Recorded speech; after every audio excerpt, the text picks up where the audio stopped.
Hello and welcome to the channel again guys, this is Shaurya Awasthi. तो video को start करने से पहले अगर आपने अभी तक एक्सेंचर ड्राइव की प्लेलिस्ट चेक नहीं की है तो डू चेक इट आउट।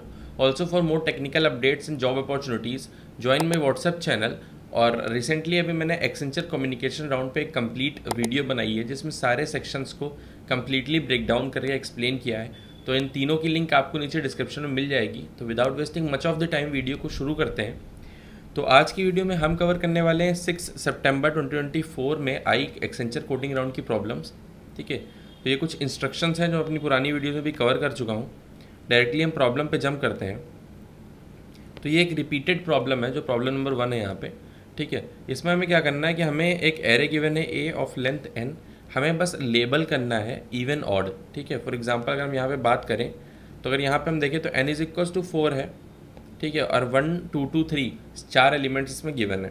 तो इसका आउटपुट हमें कैसे रिटर्न करना है, हमें स्ट्रिंग फॉर्मेट में एक आउटपुट रिटर्न करना है जो 1 की करस्पॉन्डिंग 1 ऑड है तो ऑड प्रिंट करेगा, 2 इवन है तो उसके करस्पॉन्डिंग इवन, अगेन 2 इवन है तो अगेन एक इवन। ठीक है, अगेन 3 हमारा ऑड है तो एक ऑड। ठीक है, तो ऐसे हमारे कंसेक्यूटिव इवन ऑड करके प्रिंट कर देगा और वही हमारा फाइनल आंसर हो जाएगा। ठीक है, क्लियर है। तो ये ऑलरेडी मैं बता चुका हूँ, इसमें हमें कुछ नहीं करना है, फॉर लूप करके एरे को इटरेट करना है। स्टार्टिंग में हमको एक str ले लेनी है जो कि एम्प्टी होगी। अगर हमको ऑड मिलता है तो हम इसमें प्लस इक्वल्स टू ऑड लिख देंगे, अगर हमको इवन मिलता है तो हम इसमें प्लस इक्वल्स टू इवन कर देंगे। ठीक है, तो काफ़ी सिंपल है, इतना कुछ हैवी टास्क नहीं है इसमें, बहुत ईजी कोड है। ओके, तो मूव करते हैं प्रॉब्लम नंबर 2 पे। तो प्रॉब्लम नंबर 2 हमारी क्या है, अगर हम यहाँ पे ध्यान से देखें तो इसमें लिखा है टारगेट सम। ठीक है, तो टारगेट सम क्वेश्चन हमने कई ऐसे पहले कर रखे होंगे जिसमें हमें क्या होता है कि हमें एक टारगेट देना होता है और हमें बताना होता है कि कौन से ऐसे दो एलिमेंट्स हैं या ऐसा कौन सा पेयर है जिनको सम करके टारगेट बन रहा है। बट इसमें यहाँ पे कुछ कंस्ट्रेंट्स हैं, पढ़ लेते हैं एक बार क्या गिवन है कि given array of size n we have to return the pair whose sum is equals to target and having maximum product. ठीक है, साथ में नोट गिवन है कि फर्स्ट वैल्यू जो हो पेयर की वो ग्रेटर देन होनी चाहिए सेकेंड वैल्यू से। मतलब एक ऐसा पेयर, लेट अस सपोज अगर एग्जांपल लें तो हमारे पास लेट अस सपोज 4 पेयर हैं A B C and D. ठीक है, तो इन चारों पेयर्स में हमें क्या कंपेयर करना है, ऐसा पेयर जिसका प्रोडक्ट सबसे ज़्यादा हो, एंड साथ ही साथ में पहले वो पेयर्स कैंसिल आउट कर देने हैं जिनमें जो सेकेंड वैल्यू होगी वो हमारी ग्रेटर होगी। ठीक है, तो क्या करना है कि हमारे वैलिड पेयर्स वही होंगे जिसमें फर्स्ट वैल्यू सेकेंड वैल्यू से बड़ी होगी। क्लियर, ये है क्वेश्चन। तो एक बार देखते हैं यहाँ पे। तो फॉर एग्जांपल हमको यहाँ पे एग्जांपल दिया है, टारगेट है हमारा 18, n इज इक्वल्स टू 8 और एरे हमारी है यहाँ पे ऐसे। तो अगर इस एरे में हम पेयर्स की बात करें जो हमारे 18 समअप हो रहे हैं, ठीक है, तो क्या हो सकता है 11 + 7 हो सकता है 18 एंड 7 11 हो सकता है 18। ठीक है, 7 और 11 का बन गया। उसके बाद है हमारा 10 एंड 8। ठीक है, तो 10, 8 हो सकता है हमारा एंड 8, 10 भी हो सकता है हमारा। क्लियर है। उसके बाद तो कोई बन नहीं रहा है, ऐसा कोई पेयर हो नहीं सकता। तो हम क्या करेंगे, अगर ध्यान से देखें तो नोट के हिसाब से जो हमारा नोट गिवन है यहाँ पे कि फर्स्ट वैल्यू हमारी जो पेयर की हो बड़ी होनी चाहिए, तो उसके हिसाब से हमारे ये दो जो होंगे यानी 2 पेयर्स तो हमारे नल हो गए। क्यों? क्योंकि ये इनवैलिड पेयर्स है, इसमें फर्स्ट वैल्यू बड़ी नहीं है। ठीक है, वैलिड यही 2 हैं। ठीक है, अब उसमें हम कौन सा रिटर्न करने वाले हैं, विद मैक्सिमम प्रोडक्ट लिखा है यहाँ पे, जिसका प्रोडक्ट सबसे ज़्यादा होगा। तो अगर पहले पेयर की हम बात करें तो उसका प्रोडक्ट कितना आ रहा है, ये दो तो हट ही गए ना। पहले पेयर की बात करें उसका प्रोडक्ट आ रहा है 77, दूसरे की बात करें तो आ रहा है 80। तो 80 वाला हमारा जो है वो ज़्यादा प्रोडक्ट दे रहा है, इसलिए हमारा आंसर क्या हो जाएगा, आंसर हमारा यहाँ पे आउटपुट जो आएगा, अगर मैं यहाँ पे बात करूँ आउटपुट की, तो आउटपुट हमारा आएगा 10, 8। क्लियर है, एक एरे रिटर्न होगी हमारी। ठीक है, तो अगर यहाँ पे हम देखें वही चीज़ मैंने यहाँ पे लिख भी रखी है एक्सप्लेनेशन में कि ये दोनों तो हमारे नल हो जाएंगे। ठीक है, ये वाला और ये वाला जो है हमारे वैलिड पेयर्स हैं, इनमें प्रोडक्ट सबसे ज़्यादा इसका है, तो यही हमारा आंसर बन जाएगा। क्लियर है। ओके, तो अब देखते हैं हम अप्रोच क्या लगाने वाले हैं। तो सबसे पहले हम एक चीज़ अगर नोटिस करें कि हमारे पास क्या है, इस एरे में जो हमको एरे यहाँ पे गिवन है, अगर हम बात करें इस वाली एरे की, तो इस एरे में जो हमको गिवन है तो उसमें हम क्या कर रहे हैं, हम वही वैलिड पेयर्स काउंट कर रहे हैं, यानी उन्हीं को हम वैलिड पेयर बोल रहे हैं जिनमें हमारा पहला एलिमेंट ग्रेटर है। यानी कहीं ना कहीं हमको ऐसे पिक करने पेयर जिसमें पहला हमने पिक किया पेयर का एलिमेंट वो बड़ा ले लिया, दूसरा छोटा ले लिया। तो अगर हम एक काम करें कि हम पूरी एरे को अगर हम शॉर्ट कर दें, एक बार हमने जब शॉर्ट कर दिया उसके बाद हम क्या करें, उसके बाद हम 2 पॉइंटर ले लेंगे, स्टार्ट और एंड, और हम चेक कर सकते हैं पेयर अपने हम कैलकुलेट कर सकते हैं यहाँ से। अब यहाँ से जो पेयर हमारा निकलेगा, फॉर सपोज पहला निकलेगा 15 और 1, ठीक है, तो इसमें सारे पेयर ऐसे होंगे जिसमें हमारा पहला वैल्यू जो होगा वो बड़ा होगा और दूसरा वैल्यू जो होगा वो छोटा होगा, ठीक है। इससे हमारी हेल्प ये हो जाएगी कि जितने भी पेयर्स हम निकालेंगे वो पेयर में जो पहला एलिमेंट होगा वो बड़ा ही होगा, ठीक है। तो अप्रोच में क्या बोला गया है कि पहले हम एरे को करते हैं शॉर्ट डिसेंडिंग ऑर्डर में, ठीक है। उसके बाद हम स्टार्ट करेंगे अपनी इंडेक्स 0 से स्टार्टिंग इंडेक्स और n-1 से एंडिंग इंडेक्स। उसके बाद हम क्या करेंगे, हम पेयर अपने कैलकुलेट करते चलेंगे। अगर हमारे पास लेट अस सपोज स्टार्टिंग और एंडिंग पे जो पड़ा है उसको हमने अगर पेयर अप किया और वो टारगेट के इक्वल आ गया तो हम अपने आंसर को अपडेट कर देंगे, जो हम आंसर लेके चलेंगे आंसर एरे, ठीक है। और हम स्टार्टिंग और एंड को चेंज कर देंगे, कैसे कि स्टार्टिंग हमारा आगे बढ़ जाएगा, एंडिंग पीछे, विंडो श्रिंक हो जाएगी, ठीक है।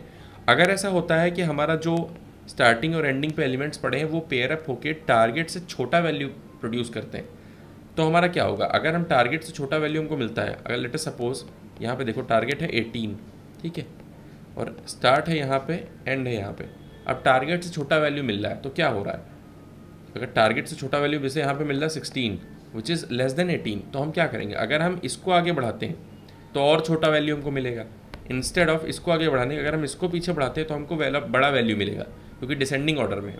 तो अगर एंड पीछे जाएगा तो एक बड़ा वैल्यू मिलेगा, तो अगर हम इसको बैक लें तो हमको मिलेगा 2 और 15 तो 17 होता है, और अगर हम पीछे लें तो हमको मिलेगा 7, ठीक है, एंड 15 एंड 7 कितना होता है 22, यानी वैल्यू बढ़ती चली जा रही है। तो अगर हमको वैल्यू छोटी मिलती है, ठीक है, तो उस केस में हम एंड को पीछे बढ़ाएंगे, क्लियर है। तो अगर हमको वैल्यू छोटी मिल रही है, यहाँ पे अगर हम देखें कि if array of start plus array of and छोटा है तो हम एंड को पीछे बढ़ा रहे हैं। सेम अपोजिट केस हो जाएगा कि अगर हमारा वैल्यू बड़ा मिल रहा है तो हम स्टार्ट को आगे बढ़ा देंगे, ठीक है। ये हमारा काम हो गया, इसमें हमने 2 पॉइंटर से काम कर लिया, ठीक है। अब एक बार इसको हम ज़रा करके देखते हैं, पूरा कंप्लीट ड्राई रन करके देखते हैं इसको कि ये आंसर देता है निकाल के कि नहीं।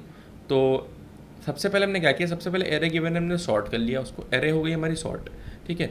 अब हमारे पास क्या है, स्टार्टिंग में हमने आंसर में क्या स्टोर कर लिया, स्टार्टिंग में आंसर में हम कुछ भी स्टोर कर सकते हैं, ठीक है, 0 0 स्टोर कर लें या कुछ भी स्टोर कर लें, ठीक है। प्रोडक्ट भी हमारा 0 है, तो हमें क्या करना है, अब हमें चेक करना है पहला स्टार्ट और एंड क्या है, बना रहा है 16। अब 16 क्या है, 16 अगर हम ध्यान से देखें तो लेस देन है 18, 16 लेस देन 18 है, तो हमारा क्या होगा, एंड जो होगा हमारा, एंड हमारा पीछे जाएगा, ठीक है। तो एंड आया हमारा यहाँ पे, ठीक है। अब एंड में क्या मिला, 15 एंड 2 17 मिल रहा है, ठीक है। तो 17 अगेन हमारा छोटा है, तो फिर से हमारा एंड पीछे जाएगा, एंडिंग हो जाएगी यहाँ पे, अब एंड पहुँच जाएगा 7 पे। तो अब 7 + 15 अगर हम करेंगे तो आएगा 22 विच इज़ ग्रेटर देन दी 18 जो कि टारगेट है हमारा। तो इस बार हम क्या करेंगे, इस बार स्टार्ट को आगे बढ़ाएंगे, स्टार्ट पे आया 11, ठीक है। अब हम सम करेंगे तो हमारा आ जाएगा 18 मतलब अब हमारा मैच कर गया टारगेट से मैच करते ही हम क्या करेंगे, हम चेक करेंगे कि अब इसका प्रोडक्ट जो आ रहा है वो होगा हमारा 77 ग्रेटर देन है, ऑलरेडी प्रोडक्ट हमारा 0 है पहले से, तो ग्रेटर देन है तो रिप्लेस कर देगा, 77 यहाँ आ जाएगा और 11 और 7 वैल्यूज़ यहाँ हो जाएंगी, यानी 11 यहाँ पे एंड 7 यहाँ पे। ये हमारा अपडेट तभी होगा जब हमारा जो प्रोडक्ट है वो बड़ा निकलेगा, वो बड़ा मिलेगा हमको, ठीक है। उसके बाद हम क्या करेंगे, अब ये जब हो गया, यानी जब मैच वाला केस था तो हम क्या कर रहे थे, हम स्टार्ट को आगे बढ़ा रहे थे, एंड को पीछे, यानी दोनों को हम स्किप कर रहे थे। तो अब स्टार्ट को हमने आगे बढ़ा दिया, एंड को पीछे, तो स्टार्ट हमारा अगेन यहाँ पे आया, एंड हमारा कहाँ पे आएगा 8, क्लियर है। तो अब 11 और 8 करेंगे तो हमारा प्रोडक्ट कितना आ रहा है, प्रोडक्ट हमारा आएगा 88।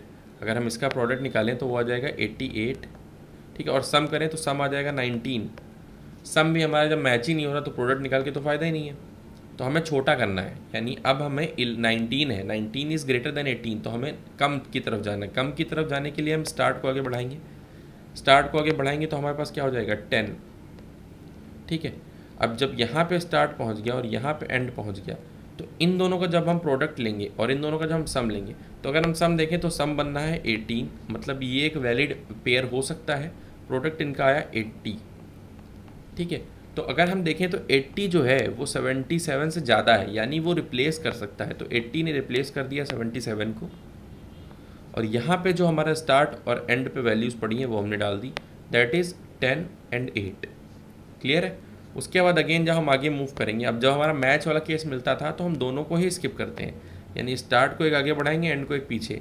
तो अब स्टार्ट हो जाएगा यहाँ पे, एंड हो जाएगा यहाँ पे, और जैसे ही हमारे स्टार्ट और एंड एक दूसरे को क्रॉस करेंगे वैसे ही हमारा क्या हो जाएगा, लूप टर्मिनेट हो जाएगा। क्लियर है। और टर्मिनेट होते ही जो भी हमारा आंसर में आंसर है वही हमारा एज आ आंसर रिटर्न हो जाएगा। क्लियर है। इन दोनों का ही कोड आपको नीचे डिस्क्रिप्शन बॉक्स में मिल जाएगा, आप वहाँ से चेकआउट कर सकते हैं। सेम यही लॉजिक लगाया मैंने और बहुत सिंपल कोड है इसका। Okay, so thank you so much for watching this video. अगर वीडियो पसंद आया हो तो वीडियो को लाइक करिए, चैनल पर नए हैं तो चैनल को सब्सक्राइब करिए। मिलते हैं अपने अगली वीडियो में, तब तक के लिए बाय।